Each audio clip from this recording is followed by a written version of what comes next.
platforms, but the team will be able to give them to me and I will be able to read. I'm only going to listen to you. Thank you. Okay, so I'm just opening Telegram to have it ready for new questions. Just waiting for, I think, until 6:05. And please let me know if I'm talking too fast, because that happens. Okay, I have the same problem, so we will help each other. Okay. Okay, I'm just closing the speaker. Fantastic. I think the YouTube is a little bit delayed.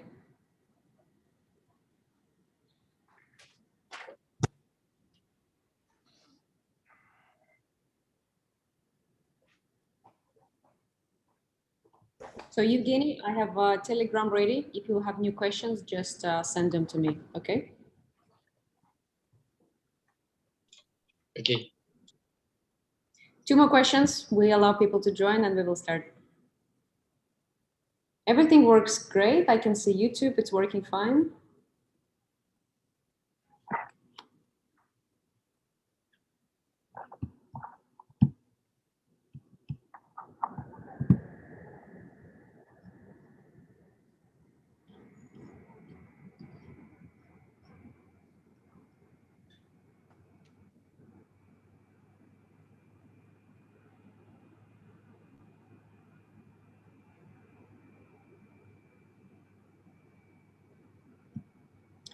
So participants who are here in Zoom, please feel free to leave your questions right here in the chat. And also for people who are joining us in YouTube, you can also leave your questions there.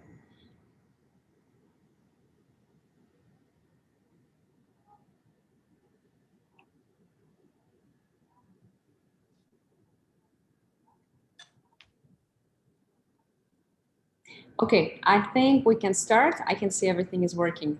So welcome everyone. Thank you for joining today. We have quite a unique speaker, and Noam, thank you very much for finding time and joining us today for this talk. We're super excited. It was a really big audience. Everyone was like really keen to join your talk in particular. Noam is, I think I will just give it to you. I think you're the best person who can present yourself, and then allow me some time and I will tell the same in Russian for people who would love to understand more. And you'll tell the real story in Russian, I get it. The real story, we will uncover. So good morning, everyone. It's nighttime here on the East Coast of the US, and I guess it's morning on your time zone. So my name is Noam Bardin. I was the CEO of Waze until February. So I've left Waze, Google, 3 months ago. I'm originally from Israel. My parents are American, so I have the silly accent, but I'm completely Israeli and short-tempered and obnoxious like every other Israeli. I grew up in Israel. I've been started my first startup in 1996 in the voice over IP space when startups weren't really a thing yet, definitely not in Israel. So gone through the different stages, let's call it that way, of how the startup world has evolved. And I think I've seen it from both sides, from the early stage, trying to fight the world, and from after the acquisition to Google, seeing the world from the perspective of one of the largest technology companies in the world. So I hope I can answer some of your questions, and very excited to chat. Thank you very much. Let me just translate it in Russian and just give understanding how we're going to work in terms of English and Russian here. Всем большое спасибо, что присоединились. Как я сказала на английском, у нас уникальный гость сегодня, Ноам Бардин. Он является фаундером и CEO компании Waze, которая начиналась как стартап, потом была приобретена Гуглом. И Ноам сказал, что он участвовал, он смотрел как бы на две стороны, получается, как человек, который создал стартап, и также со стороны Гугла, со стороны работы большой корпорации. Наш сегодняшний ток будет проводиться на английском языке. Я буду стараться как бы разговаривать, чтобы Ноам говорил медленнее и более понятным языком. И сегодняшняя сессия, это будет больше Q&A. Это будет сессия, где будут задаваться основные вопросы. Перед тем, как начать этот ток, мы собрали основные вопросы, которые были людям интересны. Мы начнем с них, но в то же время вы можете задавать вопросы либо здесь в чате в Zoom, либо в YouTube. И также, если кому-то нужна помощь сформулировать вопрос или, например, перевести его, я буду помогать здесь, я могу делать синхронный перевод, но то будет на английском языке. Всем большое спасибо, and we're ready to start now. I just said that we will have a Q&A section as we discussed. You have the questions ready, and people will be posting also live questions, which I will be able to either translate or help to formulate for you. Okay. So you have the questions ready, open for you, or you want me to read? No, I don't. So why don't you ask me the questions each time? Let's do that. I just wanted to double check. So we rated questions as you asked before, and the most popular ones we have a top 11, and then we have plenty more that we can pick from. So the first question, I think, I'm just sometimes I'll be picking them in a chronological order to make sense, right? I think the first question: when did you get involved in the business, and what was your first case? Means probably how did you start in business? I would say in business. So that's an interesting question. It's a big question of how you define also business. I think startups, in a way, one of the definitions that I think is the best of what a startup is it's an organization that's searching for a reproducible business model. And I think that's very much, at least to me, how startups are. You start out, a bunch of people with an idea, you build some product, and you try to find your way.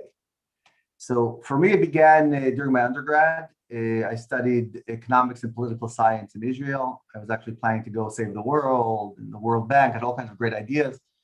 And while I was in university, I needed a job, and I ended up, by some strange coincidence, running into someone I knew who had started working at a small startup in Israel that was made up of immigrants from the US to Israel. And they basically needed someone who could speak Hebrew and could write a grant for the chief scientist, asking for money to help fund the startup. So that was my first job in the startup space. And that exposed me to the world of startups and technology in general. This is 1995. So the internet was just starting. When I did my undergraduate, I didn't have an email address. We'd hand in papers, handwritten. So it was a very, very different world. And then the friend of mine that I joined left that company and started a new company. And I joined to start with him, called Delta 3. It was one of the first voice over IP companies. And it was interesting because actually we had come together with some Russian founders who had just immigrated to Israel with this idea that you could make phone calls over the internet, which today seems obvious, right? Nobody even thinks about it. But at the time, calling from Tel Aviv to St. Petersburg was something like $2 a minute. And by using the internet or IP at the time, et cetera, we could sell this for 30 cents. And so that's basically how we got started. And the world changed a lot since then. But that was my entrance into the startup world. Thank you. And I think the next one, more natural question, people ask, what budget did you have when you started a project? I think what were the resources, I guess? So as I said, the world's changed a lot. The grant I wrote was for $160,000. And that was considered an unlimited amount of money. We couldn't believe it when we got that much money. It seemed just crazy. Today, if you don't raise $20 million, you're not a cool kid anymore. So I think the technology world has gone through several interesting stages in that sense. When we got started in the early 90s, there was hardly any money. There was very little platforms. So we had to build our own servers, literally buying components, building the servers, installing the operating system on it, building the development environment, building data centers, and running our own network. And that's kind of the internet 0 point something. And then as the internet grew, et cetera, things got more standardized. And you reached a point where more people knew how to use technologies. And then we've gone through several iterations. And I think one of the most exciting things today is that you guys sitting at home right now have access to the same technologies and systems and processes as some cool kid in Silicon Valley who just raised $20 million. The world has become very, very flat. Everyone can access anything. You with your laptop and your internet connection in an internet cafe can access data centers with unlimited processing. You can get open source software for free. You can use third-party systems and mash them up. And to me, that was very exciting because when I grew up in Israel, being in Israel was a huge disadvantage compared to people in America, right? We were far away from the technology, far away from the market. We did not have access to the same systems and capabilities, et cetera. And I think that's one of the exciting things that's happening today is the fact that, as I said, you have access to the same thing that anyone else in the world does. And it really boils down to understanding your customer and the problem you're trying to deliver on. Obviously, access to talent, to amazing engineers. But if you have that, you can compete with anyone. And we see that happening today across the world. We have unicorns, billion-dollar companies in Latin America and in Eastern Europe and Russia. Yeah, obviously, China is a different story completely. All over the world, it's happening. I think InDriver is a great example of a startup that competes head-on with the largest companies in the world, but does it differently. It does it because they understand their customer and their markets differently than everyone else does. And technology is not a barrier anymore. And in many ways, capital, money is not a barrier anymore because today VCs invest across the world and they'll invest everywhere.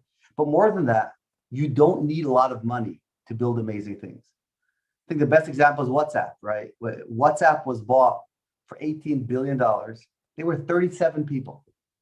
37 people starting from a small country, right? Taking over the world and doing it basically on brain power. They hardly raised any money, right? And so this to me is the most exciting thing about the stage we're in today in the world, that it doesn't really matter where you're born anymore, and it doesn't matter who your parents were, and it doesn't matter what university you went to. It matters what you've got up here and the people that you work with. And except for that, it's a level playing field.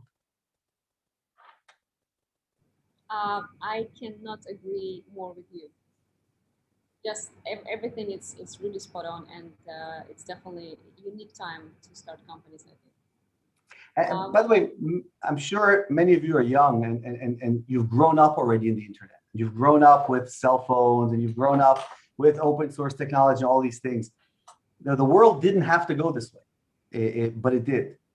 And the fact that you can gain access to the most sophisticated machine learning technologies in either Amazon's cloud or Google's cloud with very, very little capital, to me, that's like a miracle when you think about it. It really is a miracle that we've reached this point where you can get access to all these technologies and compete with anyone, anywhere, if you have the right idea, if you work hard, and if you're smart enough. Thank you. I think the next logical question would be, what was the kickstart point of your company? I think it's also will be good to say, how did you start it yourself? Maybe about the team, the idea, and how you started. So we're talking about Waze at this stage. Yeah. So I actually joined Waze in March of 2009, but the company was started in 2006. The technical founder of Waze was Ehud Shabtai. And he started the company on his balcony in Tel Aviv. In Tel Aviv, a balcony is like an American garage, right? That's sort of where you do things. And it began, his girlfriend gave him an iPad, which again, most of you don't know what it was. Before there were cell phones, there were PDAs, these digital devices that you could use. They weren't connected to the internet. You'd sync them to your computer and you could use them for different things. And this iPad that his girlfriend got him had some navigation software on it. And this is the first time he actually played with the GPS, right? He didn't have a smartphone then and things like that. And as an engineer, he used to think about things, he'd get lost all the time. And suddenly he wasn't getting lost. He was really excited about it. So he started playing around and he found some APIs. And he basically built an application that you could mark speed cameras and policemen where they were on the way. And he took this application that he built and he released it to a forum of iPad users. And people began installing it and they would mark the speed cameras and then they would send the files back to him and he would manually merge these files and send them back to them. And they'd install it. And within a few days, they managed to map out all the speed cameras in Israel. And he was blown away by this idea of a community. The fact that people, he was a big, and still is, a big open source guy. And he had contributed content to Linux and other things, but he was blown away by seeing how people will work together for something without any kind of economical value. They're just doing it because it was good for everyone. And so he began building more functionality. And then he got a cease and desist letter. This is a legal letter basically telling you to stop doing what you're doing or we're going to sue you. And it was from the Israeli map company, which is a big monopoly in Israel. And he went and had a meeting with them. This is 2006. He went, he had a meeting with them and he said, look, I don't understand. I'm giving it away for free. People are using it for free. It's good for your users. Well, why are you stopping me? And they said, no, if you sell the software, we'll take a piece of the action. We'll take a commission. But we're not going to let you give it away for free. And so he got very upset and basically said, screw you, and deleted the map from his phone, from the iPad, and began using the original community of people to begin mapping out the roads in Israel. So he expanded his software so it would sample the GPS chip and begin recording the roads, and they'd send him the details and he'd merge them. And then he built some tools that allowed people to add in the name of the road and the street and the turns, and slowly began growing to the point where he had a map of Israel that was pretty good. And that's where he realized that he's onto something. And to put things in perspective, at the time, there were basically two maps of the world. There was a company called Navtech, which was just sold to Nokia for $8 billion, which had 4,000 employees, 2,000 trucks that would drive every road in the world every 2 years. And the competing company was called TomTom, and they got, Teleatlas, and they got acquired by TomTom for $4.5 billion. And they were the second map. And that was it. That's how the world worked. Now, if you wanted to give navigation software, you had to charge for it. So it would cost about $10 a month on your phone. And you had to charge for it because the license to the map was the most expensive thing. It was more expensive than anything, developing the software and marketing it and profit and devices, more than anything, because it was duopoly. And Ehud here had come along and with some volunteers had gone ahead and done something for free, which they had spent billions of dollars doing.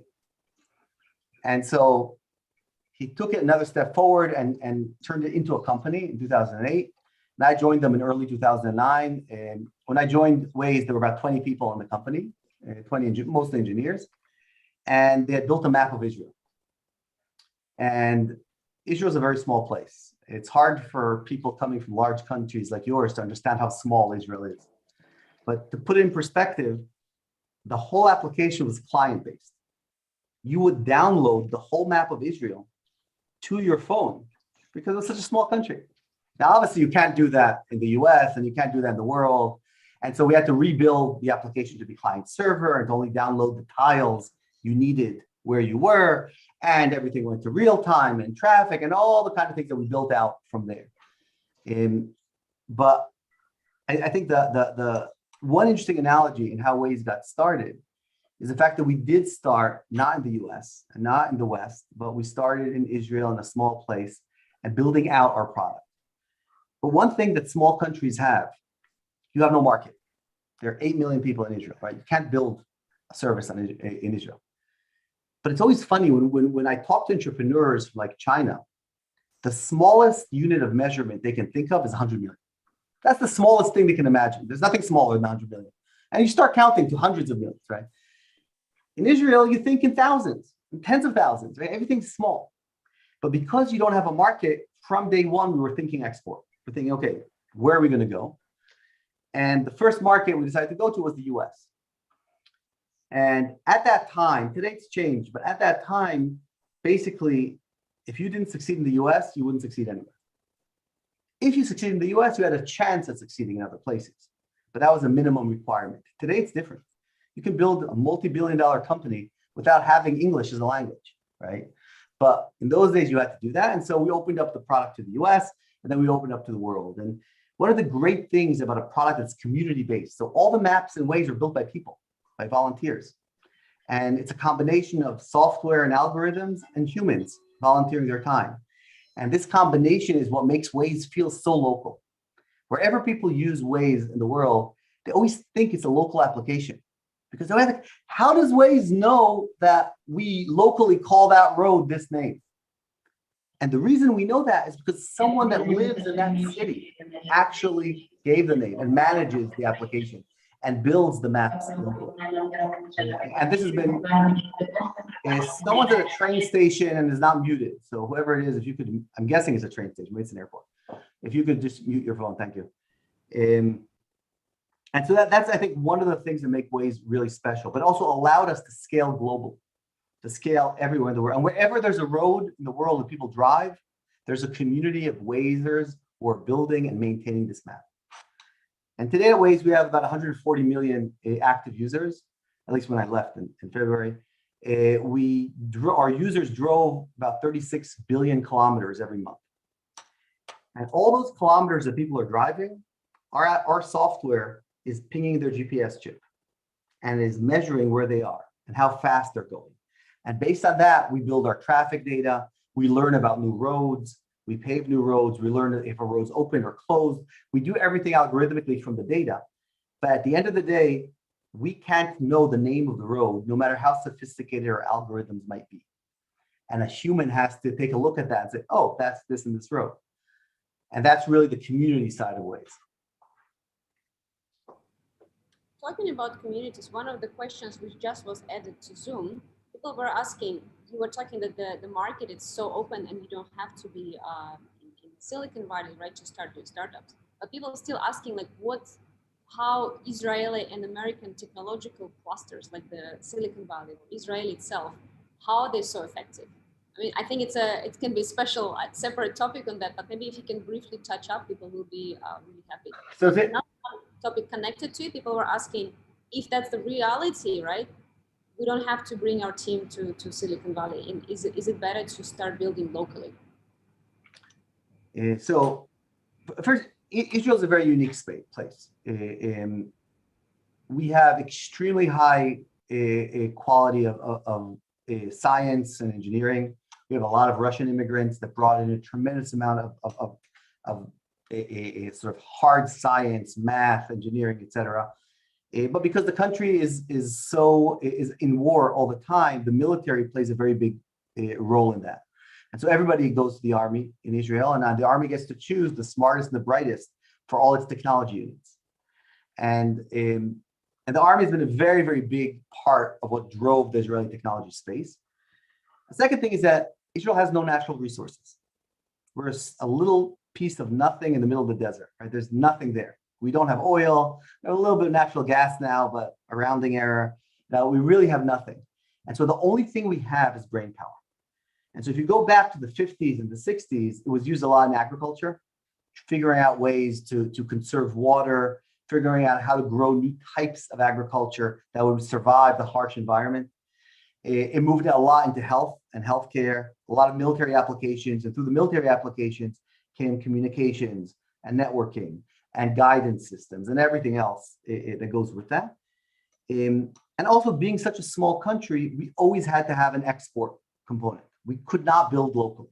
No, if you're in China, you don't care about the rest of the world. You build a Chinese application, you're a multi-billion-dollar company, right? In Israel, if you get all the people in Israel to sign up for your application and use it, that's 8 million daily actives. That's nothing, right? So there's the combination of things that made Israel really the #2 country after the US in terms of startup creation, and probably the #1 in terms of startups per capita.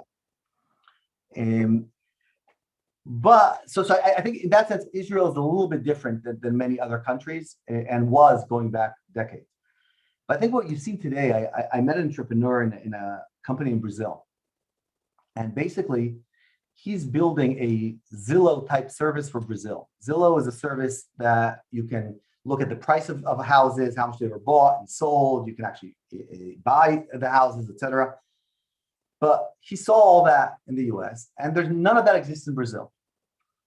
And so he's building a company in Brazil that is sort of leapfrogging everything that happened in the US for the last 50 years and going all the way to today, not going through all the shit that the US had to go through to get here. And so he is digitizing all the contracts, all the legal contracts of people buying houses, he's digitizing them, creating a database, knowing the real price of buildings, of what's bought and sold, and building things that are needed in Brazil and in other countries.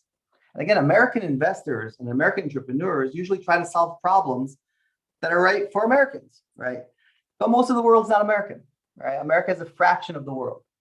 And so you begin thinking about Latin America as 800 million people who speak Spanish, or Brazil with 300 million people. Or if you think about the former Soviet bloc, right, that more or less speak Russian globally, right? Or you think about obviously China and India. There's so many parts of the world that don't work the same way as America. And again, InDriver is a great example of solving a different type of problem. And so I think that the barrier up to now was really a barrier of capital and a barrier of access to the technology. And so the smartest people in the world always left their home and went to America. Or if you go to Silicon Valley, there are no Americans there. Everyone there came from India and from China and from Russia and from Israel and Europe. No one's American. Americans don't study engineering much anymore, right? But they're from all over the world. But they get socialized into that. But I think the newer trend that we're seeing is engineers staying in their home countries and taking advantage of the access to technology, but solving problems that Americans just don't understand. Mercado Libre, which is a company in Latin America, it's basically PayPal for Latin America, right? PayPal can't do it because it's local. You know, when you talk about payments, they're local, they're in different currencies and taxations, and they're all different currencies in Latin America. So that's what they specialize in. And they are a multi-billion-dollar company. And I think we've also reached a point where any problem that is software only has no margin. There's no profitability left because it's so easy to replace you, right? So the real barriers are interfacing with the real world.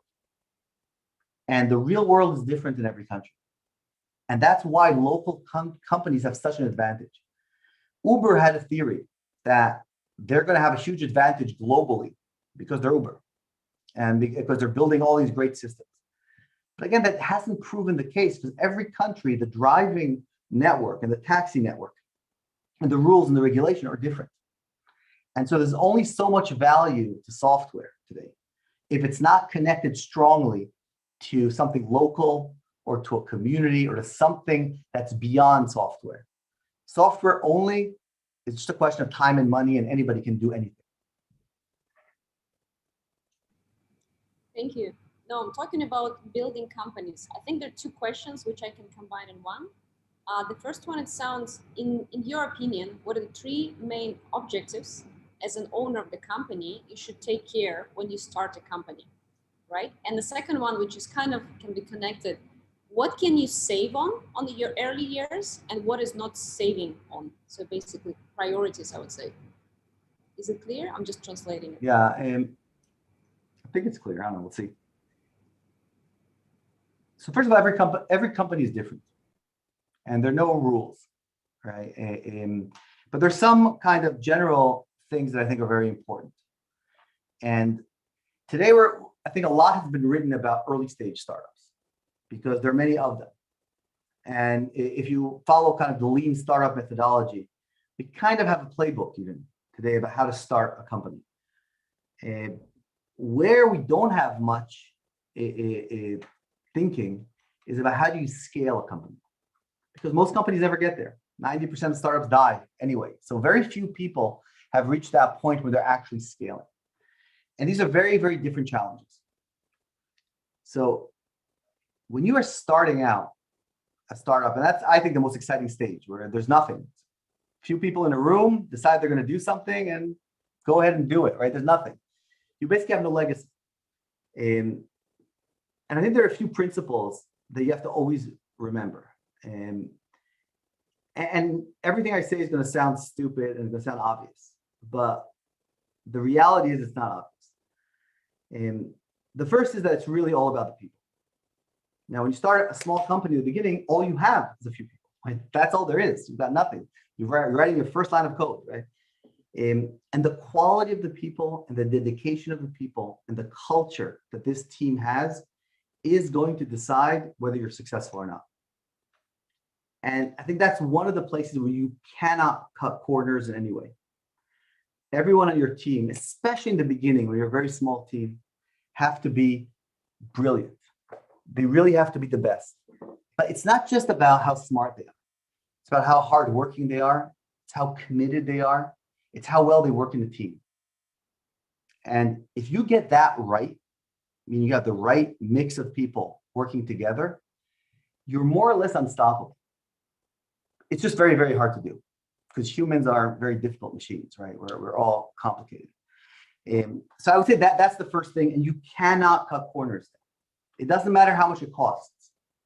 The value of a great person is 100 times better than a good person. A good person, not a bad, a good person, right? So you have to have that initial core team has to be committed, has to be able to work together as a team, has to be focused, and have to be really exceptional people. I think the second stage question really is, what is the problem you're tackling? And when you look at most successful companies, they didn't really pivot. I don't know how familiar you are with this term, which in Silicon Valley they love. They love this term of failure and pivoting and changing. It's terrible. Failure should not be something we celebrate. We've burnt someone else's money. We've wasted our own time. We should hate ourselves for it. Doesn't mean we don't do something about it. We have to do something about it, but we should not be happy about it. But most great companies didn't really pivot on the problem. They pivoted on the solution and how they're approaching it. But if you go back to the original presentation of Waze, it more or less is everything that happened. Yes, along the way we did things differently and we learned and we had to solve problems differently. But really finding the right problem and understanding the problem in depth is super, super important. And to be hard on the on kind of the vision, but soft on the tactics. You're solving a real problem. Don't give up on that problem because the problem's going to be much more complicated than you think. And the more you get into it, the more a different problem is going to seem easier. And then you're never going to solve anything. How you solve it, that has to be flexible though. And that's where you need to constantly make changes. But having that vision, that clarity of what you're trying to do is, I think, one of the most important things or tools that companies have to be successful.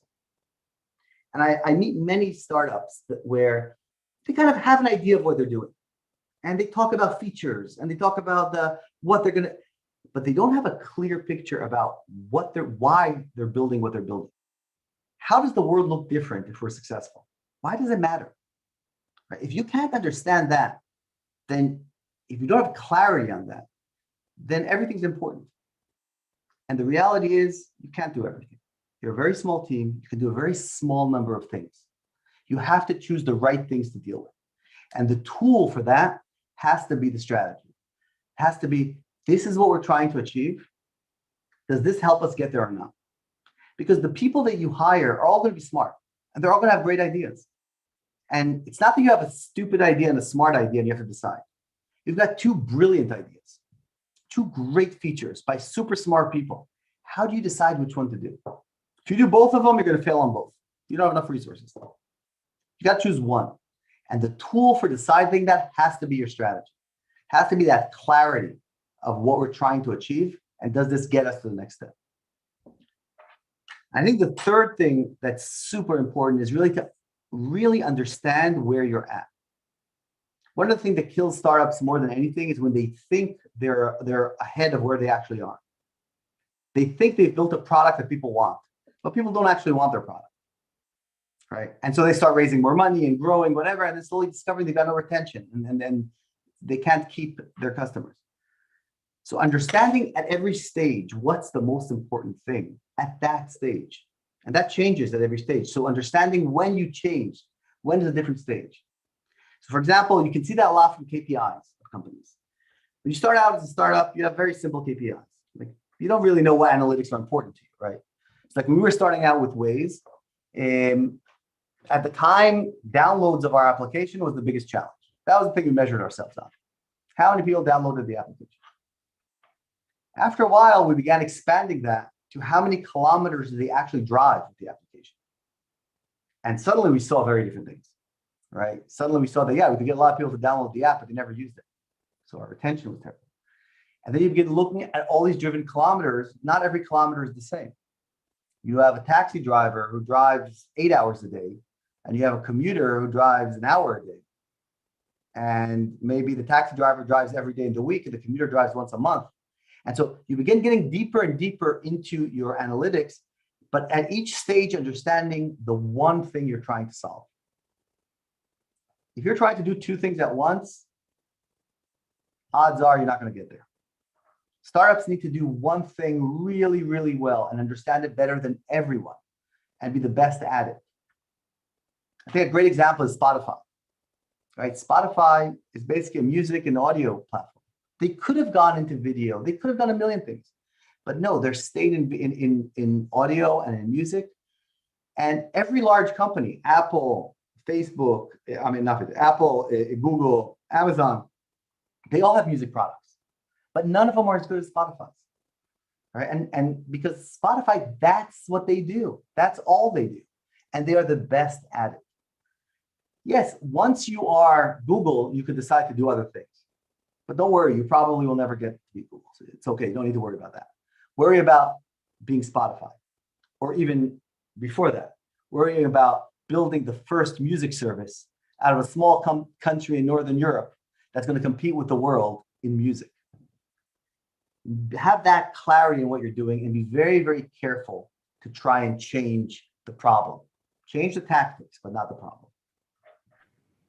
Thank you very much, Noam. You touched up on the culture and people as one of the most important key ingredients of this, the key to success.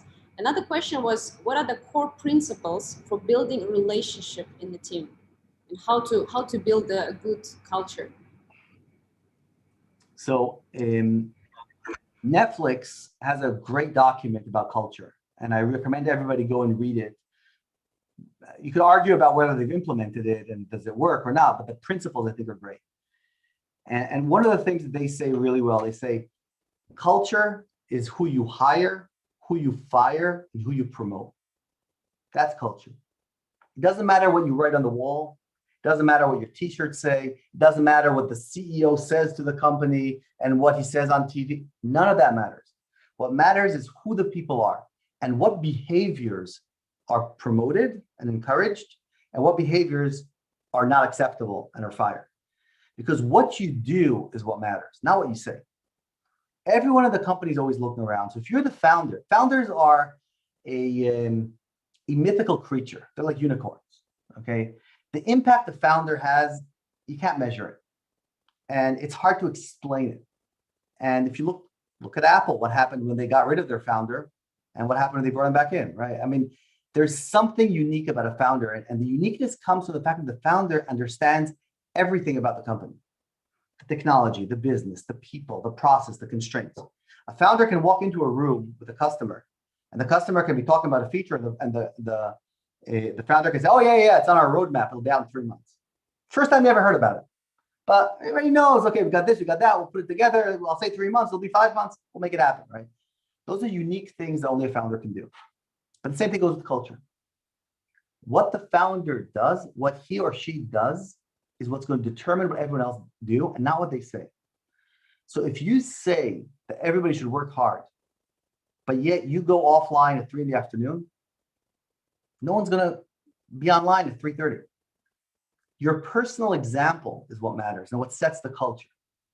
Yours and the people around you and the people around them. And this is especially important early stage. Let's call it up to about 100 people. It's very important afterwards, but up to 100 people, culture is completely informal. At a certain point where you have to start formalizing things and processes, and scaling is a completely different challenge. And as I said, you don't really need to worry about it that much because very few companies reach that stage. But in the beginning, what you do as a founder is going to determine the culture. And so I don't think culture is something that can be taught. It's something that is you. If you are an asshole, your culture is going to be shitty. That's the reality. And you can pretend to be nice and talk nicely to everyone, but everyone's going to see through it. And I'm sure everyone here, you've all had the experience of having some manager sometime who was just an asshole, right? And everyone knew it in the company, right? And that's kind of, you can't hide it. They say that the reason people leave companies is because of their manager. It's not because of what the company's doing or their compensation. They leave because they don't like the person that they're working for. And the other way around. If they like the person they're working for, I'm saying the team dynamic, they will stay through throughout whatever happens. And so everything's on you as the founders. But you have to remember that you are being looked at every minute, everything that you do. And everyone is looking to see the inconsistencies between what you say and what you do. So as long as you are, if you represent the culture will be good. And there are a few sort of tactical things that I would recommend around culture, but it really depends on who you are and what product you're building and where you are in the world. And so there's no right or wrong answer. But to me, one of the things that was very important was transparency. This is something that, it's a long story why, but I believe very, very strongly in people being honest and transparent with each other. And when you start bullshitting people, people know it. You know, you can't really pretend. And so to me, that was something that's very important from day one. I was very honest and open with everyone in my team about the good and the bad. And we're always measured when things don't go well. Things go well, everyone's a genius, right? When things don't go well is when we're measured. And if we're honest and transparent with our team about what's not going well, then together we'll fix it. If we're saying that things are going well, but the people are looking at the data and they know that it's not, then we have a culture problem. The product problem can be solved, but the culture problem probably can't be solved. And thank you, Noam. Another question, which is kind of more interlinked to it, how to actually attract the best people. And I think being in Silicon Valley, for me personally, I'm always curious, like how to get the best talent, like especially when there's a competition. Maybe in Yakutia, it's easier to get the best people from the market, but in the very busy places, how do you form this dream team and how do you get the best to start with? It's never easy to attract talent anywhere. And it's getting harder and harder because if you're a talented person anywhere in the world, you can go anywhere else. And so, you know, there isn't the idea of a captive talent pool is kind of disappearing. Strong people want to be with other strong people. A players want to be with A players. And so when you hire a B player, they're going to hire C players and they're going to hire D players and your whole company is going to fall apart. I remember when I joined Waze, I interviewed the engineers, and the thing that struck me is that almost every one of them had said the same thing. Said, this is the first company where I'm not the smartest person in the room. Now, if you can create that, you will acquire the best talent because people want to be pushed. They don't want to be the smartest person in the room. If they're the smartest person in the room, then they chose the wrong job, right? They want to be in a place where other people are pushing them, where they've got to prove themselves, where everyone is on their level. And very few times you create that. But when you look at initial founding teams of the most successful companies, you look afterwards what they did, they all went out and did phenomenal things in other places because it was a real unique group of people that came together to found this company. You know, they call it the PayPal mafia, right? But if you look at the people from PayPal, where they went out and they founded LinkedIn and they founded Tesla and SpaceX and they founded in Stripe and they've had, not Stripe, what's it called? Sure. But they founded all these amazing companies because they were an amazing group of people. So I think when it comes to acquiring talent, you can pay people off, which is what the big technology companies try to do by just offering people a lot of money. That doesn't work in the long run. Hire great people, the first few people, make sure they are super, super great, have a good culture, and they will attract the other good people. But if your culture is bad or your people are not A players, nothing you do will work. People will just not want to work there.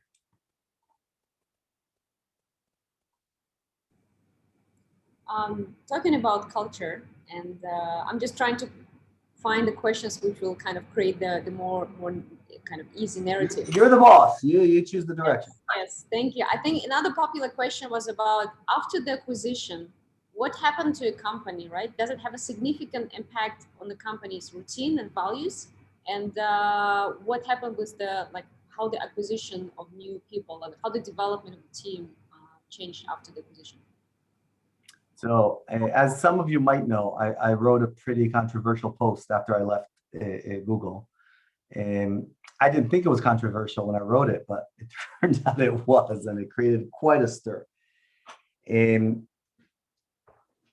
I was naive when we joined Google. I thought, or I'll take a step back. There's kind of a attempt of kind of Western CEOs to go and be successful in China. I was one of them. I thought I was going to be successful in China, right? And the Chinese know this already. They're like, yeah, okay, come, Western person, give me all your IP, give me all your money, whatever. And then the Western person leaves with some China experience, and the Chinese person keeps all the IP and the money and everything, right?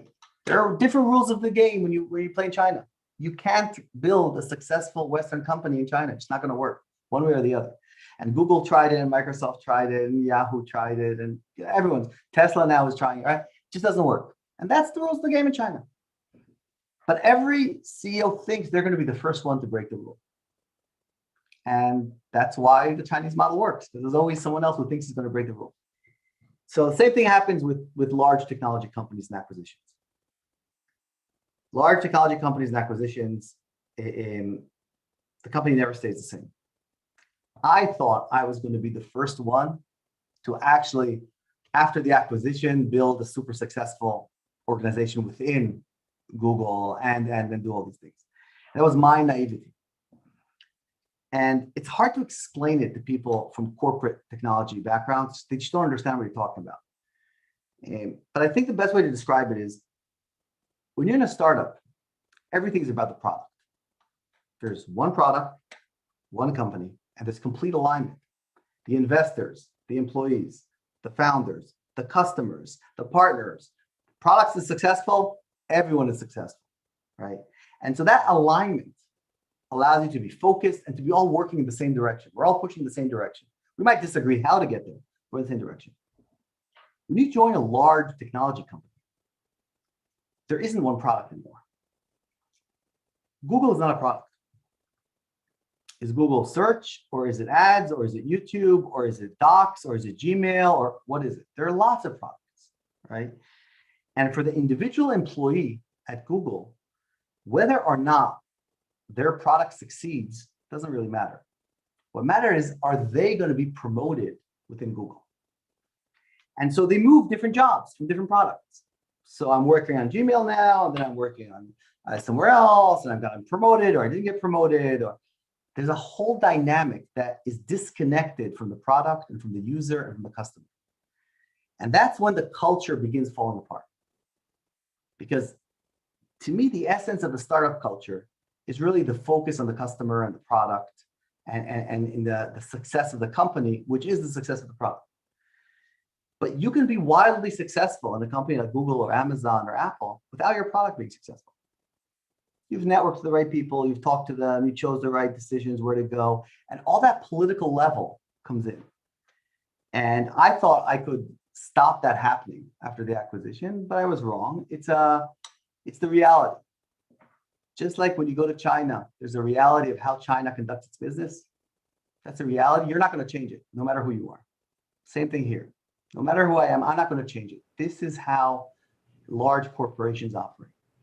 And that meant that we started hiring people that weren't there for the right reasons. And people began spending more and more time about their promotion or not promotion. Because that was their biggest, in a startup, you make most of your money off the equity.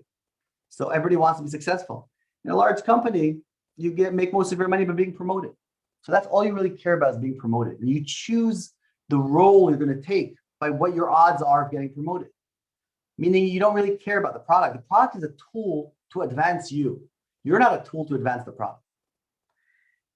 And then, so a lot of that began kind of tearing apart the company. We began getting slower and slower. By the way, Waze did very well at Google. Don't get me wrong. We were one of the more successful acquisitions there. Product did very well. The team's doing well, etc. But what I found about myself is that I began spending less and less time on the product and more time on the politics. And that becomes a question of what you want to do in life. A lot of people want to do that in life, right? They go work in large companies. They, do whatever you have to do there. For me, I want to have an impact. What drives me is seeing people use my product and knowing that my product has made their life better, and that my team is executing well, and that we are ahead of the competition. I don't really care what my level is or if I've been promoted or not. But that's the reality of a corporation. So I know this is going a little further. When you come to sell your company, you have to understand that it's not going to be your company anymore. I didn't.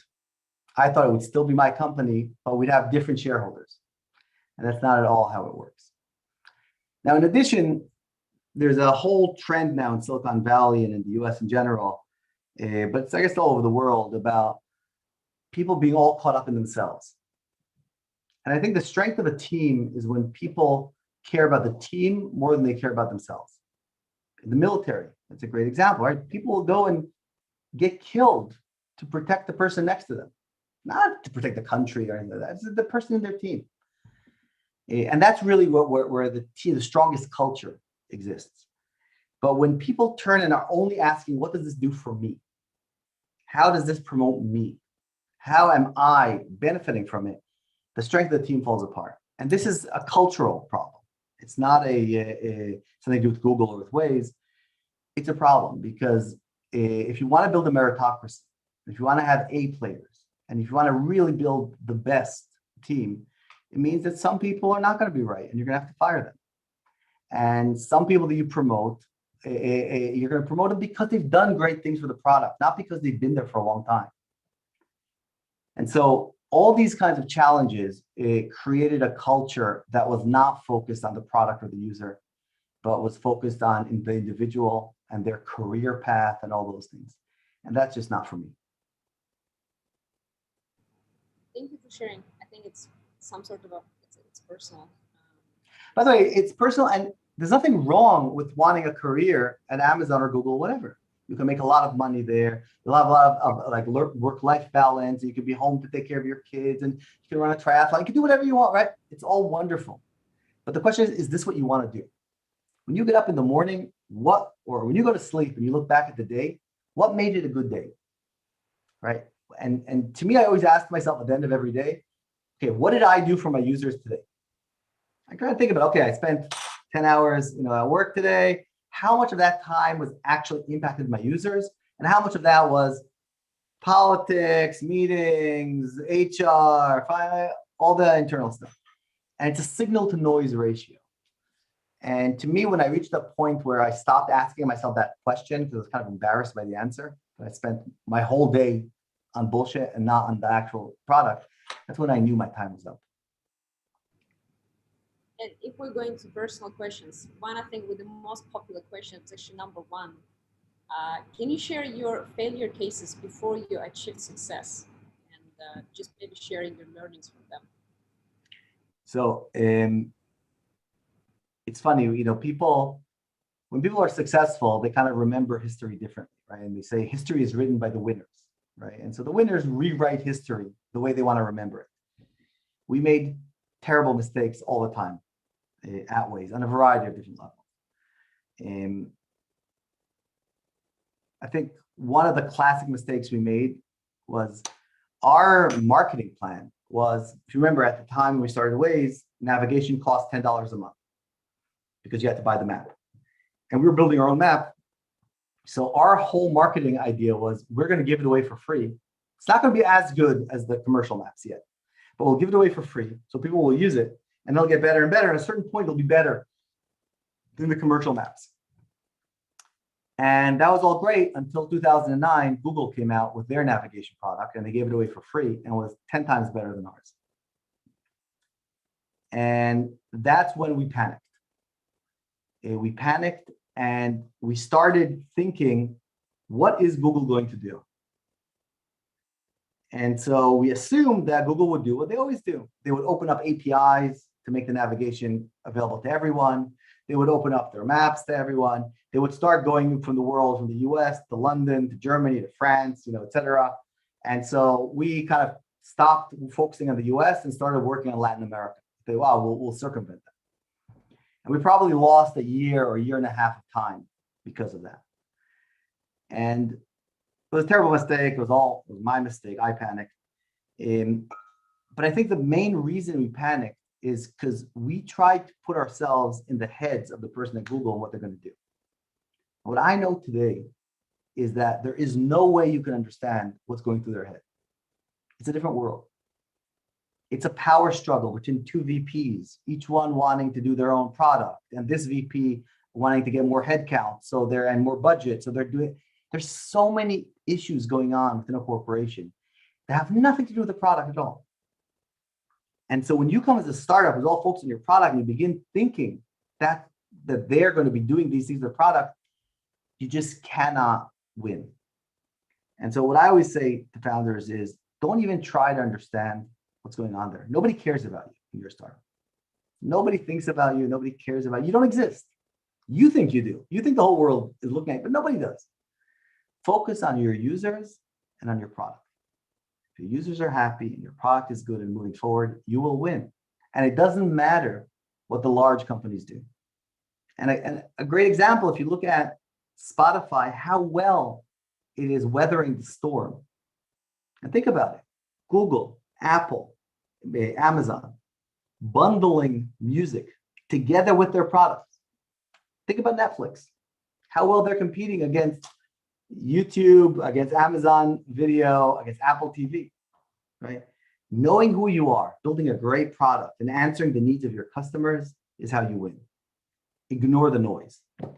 I did not do that, and it was a bad mistake. I'm glad things worked out well at the end, but we could have ended up a small Latin American navigation company and have been completely destroyed by Google. If we had not at a certain point realized that was a mistake and went back to the US. So we lost about a year of time, but we did at the end come back and compete and did pretty well. And talking about locations, one of the questions was as well, do you know about Waze entering Russia? And what is the strategy there and how they're going to compete with other companies existing there? So as you know, Russia is a challenging market for many reasons, including data retention policies of your government and other things. It's a challenging market on many different levels. But there's a different question. There's an assumption in that question that we control how our product is distributed. And I can tell you, we spent countless days and weeks and trying to figure out, why does Waze take off in one country and not in another country? And we built super fancy models and they never worked. Whenever you take the data, you put it on the model, it would work for 3 countries and it would be off for 5 countries. We could never really understand why things took off.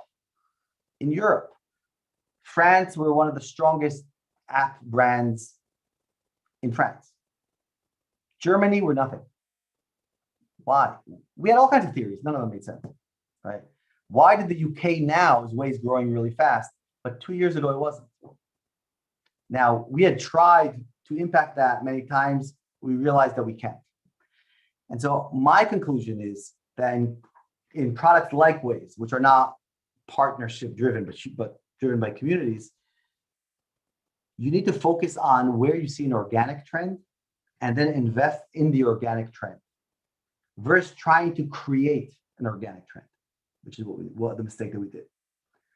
And so Russia, we've never had a strong organic trend in Russia. Obviously, Yandex does a very good job in Russia. And we do really well in other Eastern European countries. Go to Romania and Bulgaria and Hungary, and doing extremely well there. In Russia, we never did well, and so we never invested in it either.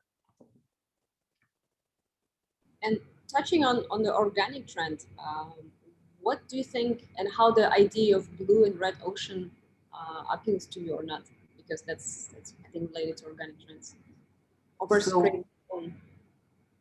So I think there are a lot of different factors that go into why something is successful or not in different places. Some of it's luck. Like when we opened up Waze to the world, we opened it up to only the US, and we tried to control. We wanted to create density, so we tried to control where people would go. We said, let's only open 3 cities in the US, and we chose I think it was San Francisco, Boston, and Houston or something. But people said they were in Houston, but then from their GPS, we saw that they were somewhere else. And they were all over the world. Like we couldn't control where they were going. It's very different when you have something physical in the world, right? If you're somehow connected to a market locally. But for us, it's all software. So people were popping up everywhere. So we kind of had no choice but to open up the US. And then organically grew where it grew. But then we saw people starting building maps in other countries, although we didn't support those countries. So imagine the US map, you log into the US and you start scrolling to the right. You scroll, and suddenly you see a network begin being built in the middle of the ocean, but that happens to be Italy or France or something like that. So we realized we can't control it, so we opened up the platform globally. And there's the myth that you open something up and things go through the roof. That never happens. That's the myth that investors will tell you or reporters. It doesn't happen that way. You open it up and you start refreshing, and get 2 people downloading it. And you get excited, whatever, and 3 people, right? 100 people. So when we opened up our platform for the first time to the world, we saw maybe 20 downloads in the UK and 30 in France and 5,000 in Italy. Why Italy 5,000, France 20? Like, what was the logic? And turns out a blogger who really liked what we were doing was excited, wrote about it, and started a trend. And next thing we knew, it had taken off in Italy. So there's so many intangibles when it comes to software that's distributed over the top, where you don't have an anchor into the real world. So many intangibles. It's very, very hard to understand why things work a certain way. But once we saw in Italy this trend, immediately we went out, we translated the app into Italian. All the community did that, but we supported it. And we added functionality to Italy, and we supported that growth because we saw it happening organically. But I can tell you, we spent a tremendous amount of time trying to get Germany to take off. Never went anywhere, and so it's very, very hard. Another important factor is what is the status in that country. So one thing we saw that Germany, South Korea, Japan, we never got any traction. Never. We tried really hard, we never did. All 3 are very strong car manufacturers. And a lot of those countries have built-in navigation systems in them. So that was the excuse we made. But France actually produces a lot of cars. And our product does really well there. So it's really, really hard to understand where it goes. But there is a question of what's the minimum acceptable level that you need to operate in that country. So a good example from a feature perspective, we were very focused on commuting, everyday driving back and forth to work. So for example, for a long time, we didn't have text to speech. We would say turn right, turn left, but we didn't say the name of the street. And for many parts of the world, that was fine. For the US, that was terrible. In America, they had text to speech really early on. So people expected it as a minimum requirement. And it took us a long time to figure that out. Obviously, looking back, it's obvious, right? But at the time, it took us a long time to figure that out. But this is an example of sometimes if you don't have a minimum requirement of functionality, you're just not relevant for that country. And text to speech was a great example. Thank you. Thank you very much, Noam. I'm just looking at the time. So we have already 1 hour passed, and I think we still have 30 minutes left. We do have more Waze questions, but we also have more personal questions. And I think will be slowly moving to them. I think they will be still connected to Waze in one another way. One of the most popular questions is it easier for you or overall to launch startups over time, and vice versa, basically? Does it get easier to start something new?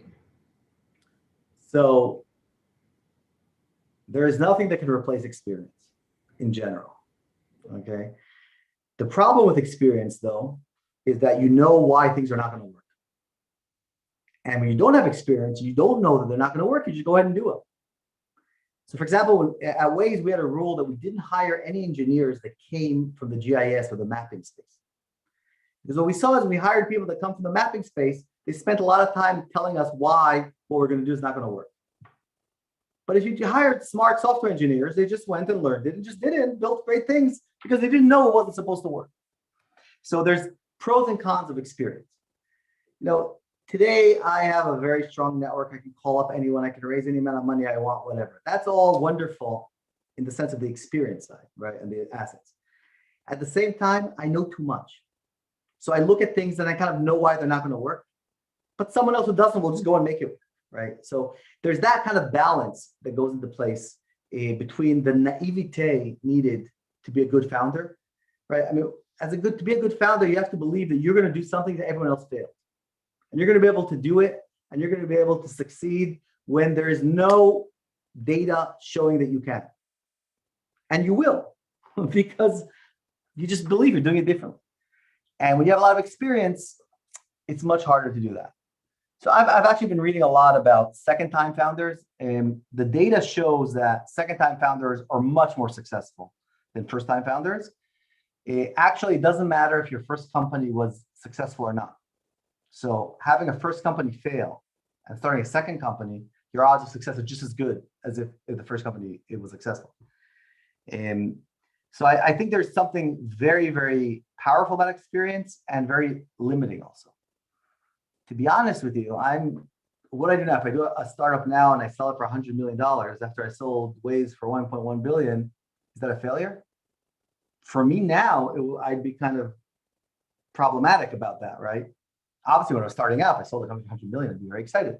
So there's all these kind of psychological limitations you put in yourself to experience, and I'm trying to figure out how to get around that. Because I do think I have another company in me, and I do want to start another company, but I'm really afraid of myself, of not having that kind of naivete that's needed. And I'm trying to figure out how to do that. So I don't know, we'll see. But by the way, one of the great things about startups is the live or die option. You don't have a plan B. The company has to succeed. There's no other option.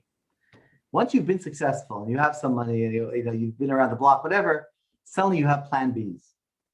And so, you're a little more worried about taking risk. I saw some of my friends who were very successful and sold companies for a lot of money.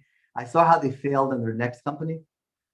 And one of them, at least, I invested in this company, I sat on his board, and I saw the process he went through where he couldn't launch something that wasn't all shiny and beautiful and Apple level. And that's not how you build new products. You build them, they're clunky and they break and they don't work well. So he spent so much time in the lab trying to make things look pretty and work well, et cetera, instead of being out there with his customers. And that's his ego. His ego got in the way. So I'm trying to figure out how not to let that happen. And 10 years from now, we'll know if I succeeded or not. I think then the next natural question would be, what are you focusing and working on right now after basically your exit? And the question connected to it, people said that you're also an investor. So they were asking, what are you looking and focusing in startups? Like what are you looking for as an investor? So it's funny. After we were acquired by Google, I kind of decided I've got to develop hobbies, right? Because now I'm investing, I'm at Google, whatever, I need hobbies. I have no hobbies. I only work. So I tried all kinds of things. I tried kite surfing, and I tried reading and writing different things, and I tried studying different things, and I tried investing, a lot of angel investing. And first of all, I never managed to develop any hobbies, and I realized my hobby is work. I love working. That's what I love to do. So I should stop being embarrassed by that. That's it. But when it comes to angel investing, what I learned the hard way, or the more expensive way, is that investing is a profession. It's not a hobby. And if you treat it like a hobby, that's fine, but don't expect to make money out of it. And so I don't see myself as an investor. I'll invest here and there, on things, specifically on things that I think are important. And that goes into a little bit what I want to do. What I'm looking at this stage, kind of going forward, is I only want to work on things that I think matter. I think the world is fucked up enough as it is, and it's screwed up everywhere. And there's so many real problems. And we all like to talk about fake problems, right? But they're real problems. And that's what I want to spend my time and my money on. And that's one thing I love with Waze, is that transportation is a huge problem with huge economic costs and social costs and pollution and destroying our environment, et cetera. So it's great to be able to work on something that you think is important as well. So I'm not interested in fintech companies and ad tech companies. I'm not interested in things that might have a lot of money in them, but I want to do things that really impact people. And that's also my investment strategy now is around that. It's around investing in things I think matter. And one project that I did start after leaving Google, the project's called PayGo, and it has to do with the micropayments. One of the things that worries me a lot is everything that's happening in the media, news, etc., from fake news on one hand to the fact that the internet's changing. If we started the internet as being completely open and free to everyone, which was great for consumers, but terrible for publishers and newspaper companies and news companies, we're now moving to a world of closed networks. There's Facebook on the one hand, and Google has closed networks, but worse, we're moving to paywalls on everything. And I'm sure you all see that every day, how many times you hit a service now that's asking you to subscribe. And subscription has become the answer to everything. Now, we're not going to subscribe to everything. I'm not going to subscribe to 50 different newspapers. I subscribe to 8 newspapers and I still hit paywalls every day. And my belief is that we need a third option. We need a micropayments option where when you hit a paywall, you can either subscribe for $10 a month, or you can pay 30 cents to read that one article. We need to allow people access to real and truthful information, and we can't have everything be a subscription. And so that's a project I'm working on. I'm not defining it as a company, I'm defining it as a project. I'm trying to figure out, will this work? Do consumers want this? Do publishers want this? Can that balance be made where publishers are making enough money to be profitable, but consumers are paying small enough money to get access to truthful information? Anyway, so that's just a passion project of mine. Another question on a personal level, what advice about time management can you give to a successful manager? And what is the best way to fight this nobody can do it better than me syndrome? That was one of my hardest things to learn. So there are two different things there. There's time management, but there's micromanagement, right? Micromanagement in the sense that you can do it better. And by the way, usually that's true. Usually you can do better than the person. That's why you're in that position, because you can do it better. But your organization will never grow if you cannot help the people that work with you do it just as good or better than you. So there are several aspects of that. One is to hire people that are better than you. That should always be your goal as a manager. Always hire people that are smarter, harder worker, more creative, better than you. Hopefully that's a hard thing to find, but even if not, that has to be the rule. So if you have smart people, they're not going to let you micromanage them, hopefully. The second thing is you need to take it as a task for yourself. And that's kind of where my mind clicked as a manager, is when I realized that the company cannot grow and scale if I have to do everything. And there was a point we reached at Waze where the way you got anything done was you said, Noam said so. If Noam said so, then it would happen. And when I realized that, when I heard that feedback and I realized that, that became my big kind of project on myself, to not reach that point, to push people to make the decision and not make it for them, to push people to come back 10 times to the same meeting. So I'm not saying you should accept their work if it's subpar, but you shouldn't do it for them. And you should give them feedback and send them back, and give them feedback and send them back, even if it takes 10 times. But you cannot make the decision for them or write the paper or write the code or do whatever it has to happen. And that's very, very hard for all of us to do, but that's the challenge of scaling. So I think the first thing is to take that as a challenge to yourself. And once you understand that that's your challenge, you'll notice how often you do it. How often you come into a meeting and people are talking and you're like, yeah, okay, let's just do this. Because you already know that's what you want to get to. Versus letting the group get there. Letting the group realize that that's the decision that's to make, or the individual make that decision. And you've got to work on yourself on it. It's hard. It's not easy at all. And the second question about time management. I think one of the most important things I learned for time management is that most things don't really matter. And your challenge is to know what does matter. And there are two things for that. One is you have to write. Talking doesn't matter. When you sit down and write, you are forced to say things this way or that way. Like a product manager can say, well, I wanted to do this and this and that. The engineer is going to ask, do you want it to be this or do you want it to be that? And if this is not working, should it do that, right? And that's kind of the difference between talking and between writing. or between using PowerPoint and using Excel, right? It forces you to be very explicit about what you're doing. And to me, I think one of the biggest mistakes people make is not really spending the time understanding and clarifying what they're trying to achieve. What is the problem they're trying to solve? What are the steps that right now we think are going to solve that problem, and how are we going to measure those steps to see if we're in the right direction? Once you have that clarity, 90% of the stuff that's on your table, you know you can ignore, because you know they don't really matter for that one task that you're focused on. But if you don't have that clarity, you're going to try to do everything and you're going to end up doing nothing. So I'd say that's the first thing. Have real clarity. Force yourself to write this down and to talk to people. Have a clear message of this is what we're trying to do at this stage, because it gets us where we want to go. And then that becomes your filter. Okay, we've got these 10 options. Which one of them gets us to where we need to go? This one, so we're not doing the other ones. It's not saying the other ones aren't smart, aren't important.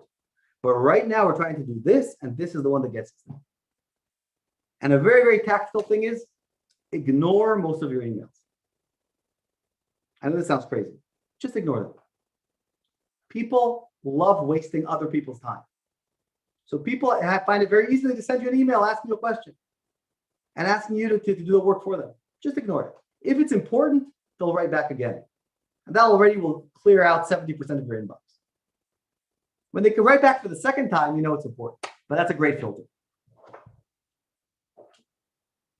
Thank you, Noam. I'm looking at my mailbox. I feel like I need to ignore.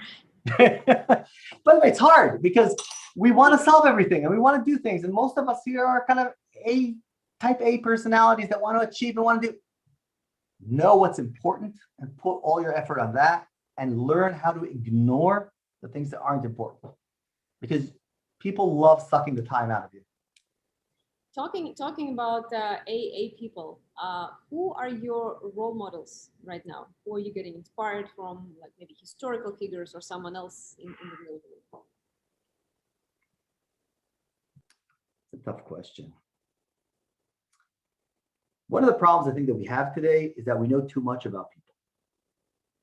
So we have a hard time seeing the image of the person, because we also know that he cheated on his wife and he stole money, and we know too much.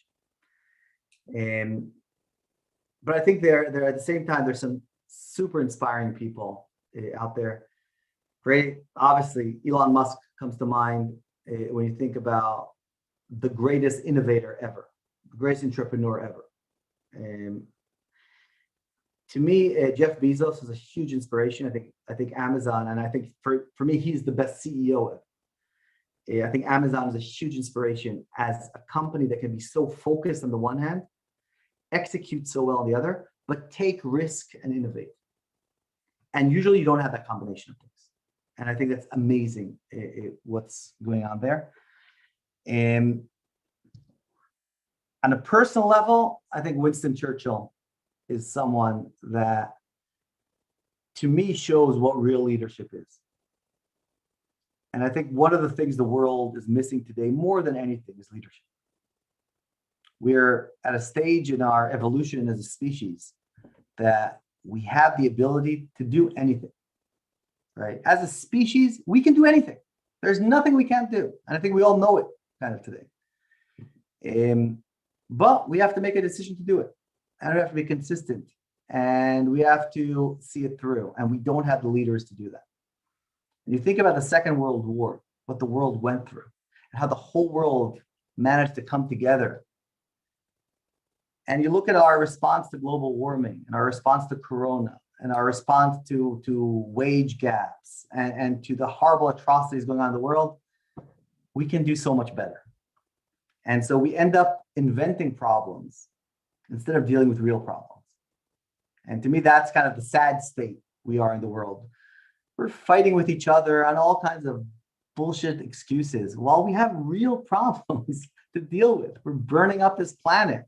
And instead, we're arguing about fake news and this news and all kinds of political crap while we go ahead and burn up the planet. So I think Winston Churchill shows us what can be done when you have strong leadership. Thank you, Noam. I personally agree with you on here, being in the Valley as well, with the startups, just seeing the problems that people kind of invent, as you say, to solve. And as we have last 10 minutes, I think last questions would be something like, what advice would you give to the audience we have right here?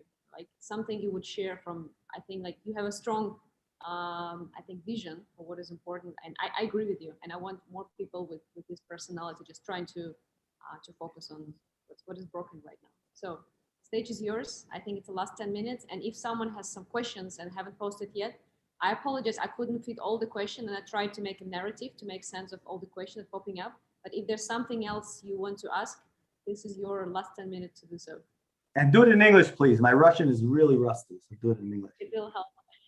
It's funny, my grandfather was a Bolshevik and was part of the revolution. And then he escaped and went to Palestine. And my grandmother would always tell me, never go to Russia because the KGB will always have a file on you. And in 95, I went to St. Petersburg. I had that in my mind the whole time, when I came in. So I wish I knew Russian, but I don't know. My parents never learned Russian. A few things. I think Professor Galloway from NYU, I think, says this really well. He says, you need to find a calling that brings together what you're good at, what you like doing, and what pays you well. And when people say, just follow your passion, that's people that have already made money are saying that, right? People have already been successful. And I think bringing the two things, those three things together is something we should all be very, very kind of cognizant of. And if you take a job just because it pays you a lot of money, you're going to be miserable. And if you take a job that you love but doesn't pay you anything, you probably will end up miserable as well, right? So you need to find that balance. But everything in life is a balance, and you can't have it all. And this is something that I find very frustrating about Silicon Valley these days, is that a lot of these kids have this feeling that they should get it all. They want to be home at 3 p.m, and they want to do yoga at 11, and they want to have free food, and they want to get paid a lot of money. They want to be promoted all the time. They want work-life balance. There's no such thing, right? And each of us is responsible for our own happiness. It's not coming from our work. We are responsible, and we need to make the right choices for ourselves. I think the best way to promote your career is to do the right thing for your team and for your company. People who try to optimize for themselves end up, yes, in the short term, we all know assholes who made it, right? But in the long run, everybody knows who's really contributing to the company, who's really pulling their weight, and who really matter. And I would recommend for everyone to really focus on that. Don't think about how what I'm doing now ties into my reward tomorrow. Okay, focus on doing things that you're good at, that you like doing, that pay you well. Focus on your team, focus on the product, focus on making the company successful. If the company is successful, you will be successful as well. But if you're successful at the expense of the company, your career is going to be limited. I think we have to hold each other accountable all the time. And that means your teammates and the people you work with and your partners, we are all accountable for the things we do. And we should demand that from each other. Like I said about hiring A players, they're going to want other A players with them. If you have a team where people take responsibility for mistakes they made, and where people talk about the mistakes that they made and try to learn, everyone will be stronger. When you have a team where everyone's trying to explain why it's not their fault and why it's someone else's fault, you can see a team that's going to fall apart. And one of the tools I usually use for this is when someone comes and begins complaining about someone or something, I always stop them and say, what's your responsibility? Everyone has a responsibility for something. And if we can't be critical of ourselves about where our responsibility is, right, then obviously as a team, we're not going to grow, et cetera. And the last thing I would say, nothing replaces hard work. There's nothing. There's no easy way out. There are no shortcuts. There's nothing else. And hard work is really everything. And that's why it's so important to find a job and a career that you love, that you're doing something that you care about. That's important, because we spend most of our life at work, and most of the people we hang out with are from work. And since this is such a big part of our lives, it matters what you do. If you go to work for Facebook, you are responsible for all the child suicides that are going on. It's your responsibility. And if you go work for SpaceX, then you're going to be responsible for sending people to Mars. That's your decision. You can decide to go either way, but understand what you're doing and take responsibility for what you're doing. I don't know, that was a bit philosophical, but No, thank you so much. I think it was a fantastic talk. I would be happy to listen to you for another hour or two, and we have a lot of other questions, but we want to be value your time and time of our participants. Well, lucky for you, I love talking, so I could talk for another hour. Hi guys, let me say a couple of words. Hi, Noam. Thank you very much for your time. It was very useful the call, and I'm sure that it will give a lot of inspiration to guys. I think that almost all of them, they haven't met such the famous tech businessman before, and we hope to see you in my hometown in the future. Please don't worry about the KGB. It's now doesn't exist. Hey, I'm vaccinated. Now you just have to invite me. You invite me and I'll come. Okay, and let me finish this call by the sentence of by the quote of Churchill. Startup is not a short way to a huge success. It is a sweat, pain, at the heart, at the working, and I hope not the blood. Thank you, Noam. Thank you.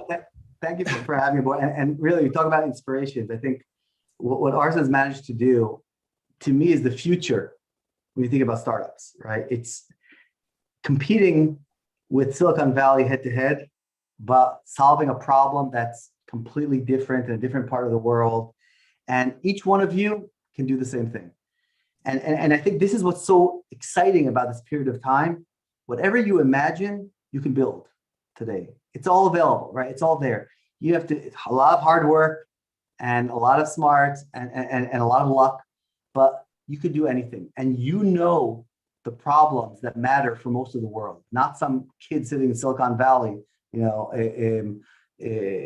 thinking that this is the world, right? Most of the world is not in Silicon Valley, and it's up to you. You can do literally anything. And I think Arsen is the best example of it. And since I met him for the first time, I've been so impressed with his vision and what he's built and how he's building it, but also how he's growing. And I think that's, he's bringing it back to the community. So I hope you'll invite me, and I would love to come visit you guys, hopefully in the summer, but definitely excited to see that. Have a great day. Good morning to all of you. And I'm going to go to sleep. Thank you very much, and see you soon. And thank you, Lera, and thank you, the guys, for participating in this call. Good luck. Thank you. Thank you. And thanks, Valerie, for putting it all together. Thank you. My pleasure. Bye. Bye-bye. Спасибо, Лера. Все было отлично. Да. Спасибо. Спасибо. Да. Я это прошу всех написать в чате, как вы считаете, насколько удобно общаться без синхронного перевода, да? Потому что, может, не все это понимают. Это нам интересно, чтобы учесть на будущие видеоколлы. Еще раз всем спасибо. Я хочу маленькую рекламную паузу сделать, Арсен. Один из следующих спикеров, который мы подготавливаем, потому что у нас сейчас большая аудитория, вот Ноам сегодня говорил очень много про культуру, как важно найти правильных людей с самого начала и как строить команды. И наш следующий спикер из долины, это будет Арнон Геруши. Это человек, который построил или контрибьютил очень сильно в культуру сначала Гугла, потом он перешел в маленький стартап, который был Теслой, он построил там культуру, и сейчас он работает в компании Livongo, которая является лидером в цифровой медицине, это телемедицина. Этот человек будет рассказывать, его ценность, как бы его топика будет именно построение культуры, нахождение людей. Он был head of HR и VP во всех этих 3 компаниях. Так что маленькая рекламная пауза, я буду также вести. Да. Всех ждем на этом блоке. Это, на самом деле, это очень сильный специалист, и я думаю, что вам будет очень интересно с ним пообщаться. И это еще один наш адвайзер, да. Вот. У нас получилось собрать очень сильный advisory board. Вот. Ну ладно, еще раз всем спасибо, пока. Всем спасибо, до свидания.